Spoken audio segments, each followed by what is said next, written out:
Thunderbolts movie उन heroes को दिखाया गया है जिसने अपने लाइफ में बुरे काम किए हैं और तो और उनके जीवन में खालीपन, अंधेरा और जीने की कोई वजह नहीं बची है। ऐसी हीरोज की स्टोरी दिखाई गई है। तो आज मैं इस मूवी को शॉर्ट में एक्सप्लेन करूंगा, तो बने रहिए वीडियो में। अगर वीडियो पसंद आए तो वीडियो को लाइक और चैनल को जरूर सब्सक्राइब करें। मूवी की शुरुआत में येलिना एक मिशन पर होती है कि रिसर्च सेंटर पर वेलेंटीना द्वारा इलीगल तरीके से लोगों पर एक्सपेरिमेंट किया गया उन सबूतों को मिटाना था, पर सबूत मिटाने के लिए पासवर्ड ना जानने की वजह से येलिना उस रिसर्च लैबोरेटरी को ही उड़ा देती है। वहीं दूसरी तरफ बकी को दिखाया जाता है जो कि संसद भवन की ओर जा रहा था। उस संसद में वेलेंटीना को गवर्नमेंट जजेस के सामने पेश किया जाता है क्योंकि वेलेंटीना पर इलीगल तरीके से रिसर्च और एक्सपेरिमेंट का आरोप था। वेलेंटीना के खिलाफ जज गैरी उसकी सारी चीजों यानी कि रिसर्च सेंटर में जांच पड़ताल करने का आदेश देता है। तभी वेलेंटीना अपने असिस्टेंट जिसका नाम मेल होता है उसको सारे सबूतों को मिटाने के लिए कहती है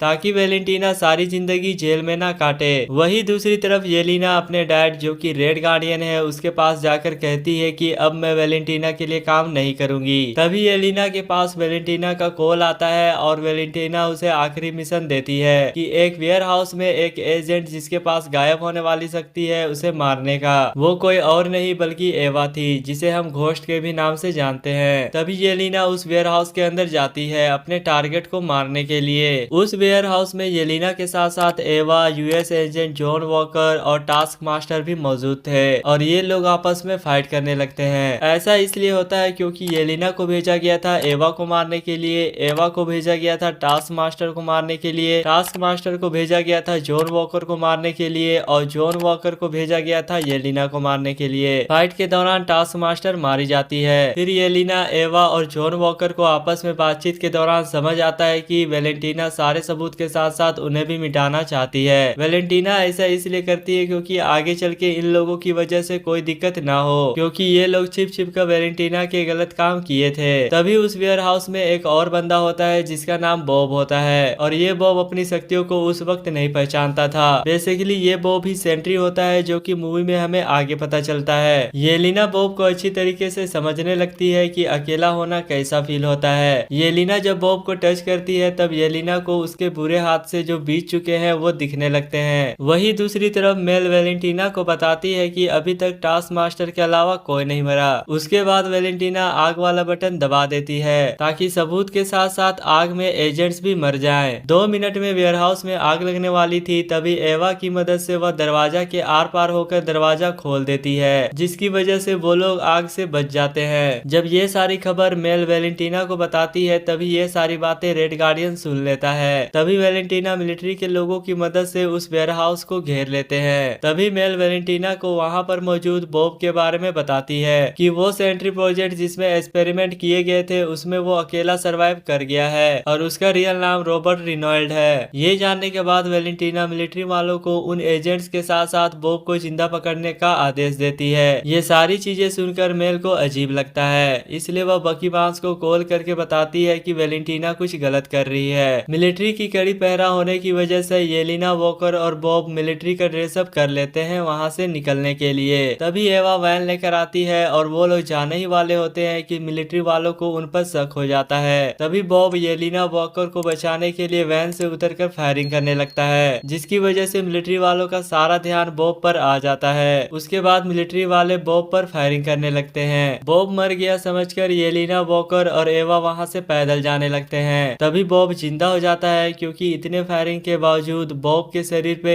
एक भी गोली के निशान नहीं थे और वो आसमान में उड़ जाता है। शक्तियों का इस्तेमाल करने नहीं जानने की वजह से बॉब आसमान में ही बेहोश हो जाता है और वो नीचे गिरने लगता है। नीचे गिरने पर वेलेंटीना उसे रिसर्च सेंटर में ले जाती है। वही दूसरी तरफ पैदल चल रहे येलिना, वॉकर और एवा को बचाने के लिए रेड गार्डियन अपनी कार लेकर जाता है। कार में जब चारों जा ही रहे होते हैं कि मिलिट्री के लोग उन पर फायरिंग करने लगते हैं। तभी मिलिट्री वालों को बकी वहां पहुंचकर मारता है और उन चारों को बकी बंदी बना लेता है। वही दूसरी तरफ बॉब को होश आने पर वेलेंटीना उसकी शक्तियों की ट्रेनिंग करवाती है। ट्रेनिंग हो जाने के बाद बॉब जब वेलेंटीना को मारने वाला होगा तो ऐसी सिचुएशन पर वेलेंटीना अपने असिस्टेंट को किलिंग स्विच बनाने को बोलती है ताकि किलिंग स्विच के जरिए बॉब को तुरंत मारा जा सके। दूसरी तरफ येलिना, वॉकर और एवा वेलेंटीना के सारे इलीगल कामों के बारे में और बॉब के बारे में बकी को बताते हैं ताकि ये लोग मिलकर वेलेंटीना को रोक सके। पर बकी उनकी बातों पर विश्वास नहीं करता। उसी दौरान मेल का कॉल आता है और वो सब कुछ बकी को वेलेंटीना के अगले प्लान के बारे में बता देती है, जिसकी वजह से बकी, येलेना, एवा, वॉकर और रेड गार्डियन एक टीम बनाकर जिसका नाम थंडरबोल्ट्स रखते हैं, वेलेंटीना को रोकने के लिए चले जाते हैं। वहां पहुंचने पर वेलेंटीना बॉब को, जो कि अब सेंट्री अवतार में था, थंडरबोल्ट्स को खत्म करने के लिए बोलती है। तभी थंडरबोल्ट्स और सेंट्री के बीच फाइट होने लगता है। ज्यादा पावर होने की वजह से थंडरबोल्ट्स सेंट्री से हार जाते हैं, पर सेंट्री उन्हें नहीं मारता क्योंकि सेंट्री को थंडरबोल्ट से कोई खतरा नहीं था, जिसकी वजह से थंडरबोल्ट्स वहां से बाहर चले जाते हैं। वेलेंटीना सेंट्री को आदेश ना मानने की वजह से उसे किलिंग स्विच के जरिए मारना चाहती थी, पर सेंट्री को यह एहसास हो जाता है और वो वेलेंटीना को मारने ही वाला होता है कि मेल वहां पर आकर किलिंग स्विच दबा देती है। किलिंग स्विच दबाने की वजह से सेंट्री मरता नहीं बल्कि डार्क वर्ल्ड सेंट्री में बदल जाता है और वो अपनी शक्तियों की मदद से लोगों को इरेज करना शुरू कर देता है। बेसिकली जिन लोगों को सेंट्री डार्क वर्ल्ड के जरिए इरेज कर रहा था वो लोग नहीं मर रहे थे, बल्कि वो लोग सेंट्री के डार्क वर्ल्ड में फंस गए थे,